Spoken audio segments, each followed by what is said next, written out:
One more fascinating cultural difference is friendship and emotional closeness. What do I mean by that? In many countries, people become close friends only after a very long time, if they ever do. So what's the downside?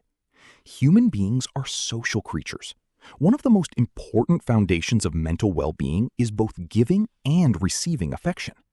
Just as we all need love, we also need warmth, friendship, and genuine human connection. Throughout my life, I've noticed something interesting. In societies where people rarely express affection or build close friendships, psychological and family-related problems seem to be much more common. Depression, irritability, aggression, and many other issues appear more frequently. How much joy can there really be in a life with very little affection or emotional closeness? Think about it. We all work because we have to. We eat because we need to. We sleep because our bodies require it. But imagine not having a close friend you can call, video chat with, or invite over for dinner. Imagine never gathering with a few good friends just to laugh, talk, and enjoy each other's company. Those are the moments that make everyday life meaningful. In fact, many people say that life is simply a collection of good and bad memories. That's what life really is. And the beautiful memories are often the ones we create together. Yet many people fall into the same routine every day. They go to work, they come home, they eat, they sleep. Then they wake up and repeat the same cycle. Some people ask, but how can I trust others? Well, I'm not saying you should trust everyone immediately. Trust takes time. Real trust develops gradually. But you can still become friendly and enjoy spending time with people while being careful and setting healthy boundaries. Then, as trust grows naturally over time, that friendship can become something truly special, a lifelong friend. I've experienced both ends of this spectrum in different countries and cultures. Every culture has its strengths and its weaknesses, just like every individual. No person is perfect. Everyone has both positive qualities and shortcomings. The same is true for cultures. So I'm certainly not suggesting that you trust people from day one. That's not the point. My question is this: why do some cultures discourage emotional closeness in the first place? Why make genuine friendship so difficult? When people stop trying to build and maintain close friendships, they miss out on some of life's greatest pleasures. I've compared different societies. In some places, spending time together with friends brings enormous happiness. People laugh out loud. They enjoy deep conversations. They genuinely have fun. And we know that laughter and meaningful social connection are good for both physical and mental health. Then you see other places where people exchange nothing more than a quick greeting and unknowingly miss out on all those experiences. What's really interesting is that we're all human beings. Every one of us needs to give and receive affection. Every one of us is capable of enjoying close friendships. But in some parts of the world, people simply grow up in cultures where emotional closeness is less common. Because that's all they've ever known, they assume it's normal. Many have never experienced anything different. Some are even afraid to move toward it. Often, they confuse friendship with blind trust. But those are two completely different things. As children, we were taught not to trust strangers. That was good advice. But now, we're adults. We can observe people, use good judgment, and build friendships gradually and carefully. There's no need to trust someone immediately. You can become friends. You can enjoy spending time together. You can create wonderful memories together, while trust develops naturally over time. Now, let me give you a fascinating example of how deeply culture can shape our lives, often without us even noticing. In many of the countries where close friendships are less common, there's another interesting pattern. Take a look at traditional homes. The living rooms are often quite small. The kitchens are usually small as well, but the bedrooms are larger. Have you ever wondered why? One reason is that people rarely invite groups of friends into their homes. Large gatherings simply aren't part of everyday life. Many people never invite anyone over. And even when they do, they often prefer meeting somewhere outside, perhaps at a coffee shop or a restaurant. But why? Why not enjoy each other's company at home? To me, that feels less personal, less warm. It keeps people emotionally distant. Everyone stays inside their own little bubble. Growing up and becoming mature doesn't mean giving up friendship, joy, or togetherness. Just look at children. They absolutely love sleepovers. Why?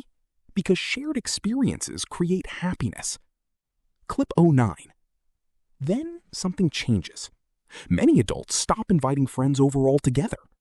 To me, that's like losing touch with the child inside us. One of the greatest pleasures in life is simply being together. Those gatherings become memories. 3 years later, 5 years later, people still laugh about those moments. They remember funny conversations, unexpected events, little jokes, and they relive that happiness all over again. That's one of the greatest gifts that close friendships can give us. Friends who truly know each other enjoy teasing one another. They joke, they laugh, they don't constantly assume bad intentions. Of course, this only works when there's honesty and mutual respect. In a healthy friendship, people develop the emotional maturity to accept harmless jokes without becoming offended or suspicious. Because once again, human beings are social creatures, and meaningful relationships are one of the greatest sources of happiness we have. Now, let's look at the other side of the picture.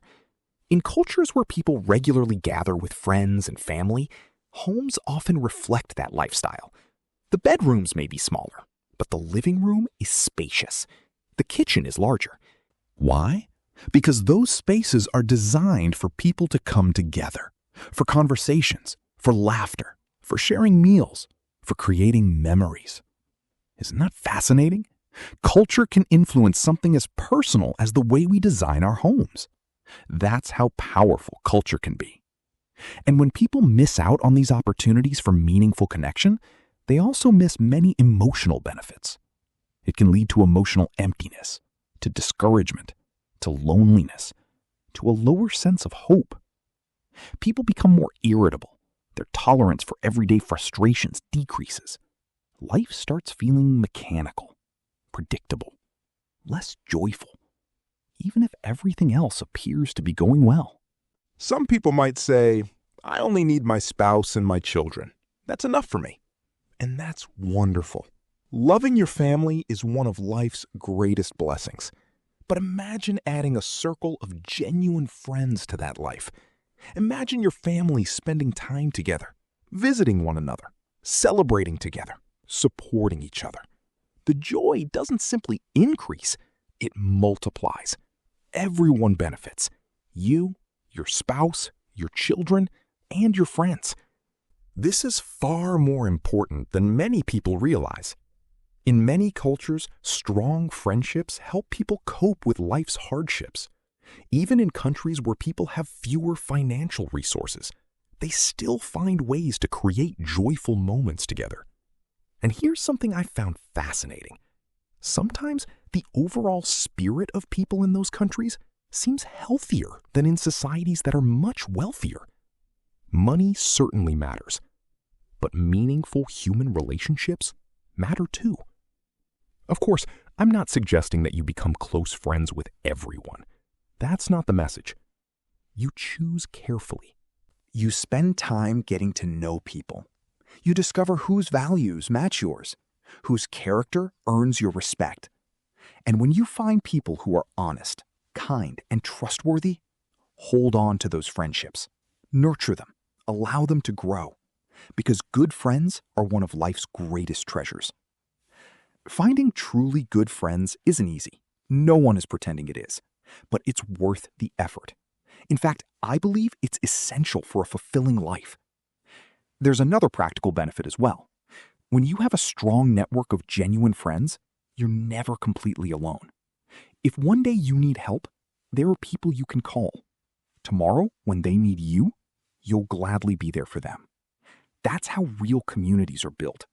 There are many places in the world where people live very isolated lives. They live alone, they spend most of their time alone, and in many cases, They even leave this world alone. Personally, I find that heartbreaking. I honestly can't imagine living without the warmth of close friendships and the extended family that grows around them. To me, that would mean giving up one of life's greatest blessings. When you step back and look at the bigger picture, you realize how much these relationships shape the quality of everyday life. The small conversations, the laughter, the shared meals, the unexpected visits, the memories that stay with us for years. These moments may seem ordinary at the time, but together they become the story of our lives. Every culture has something valuable to teach us, and every culture has something it can learn from others. The goal isn't to judge one another. It's to recognize the strengths wherever they exist and become wise enough to learn from them.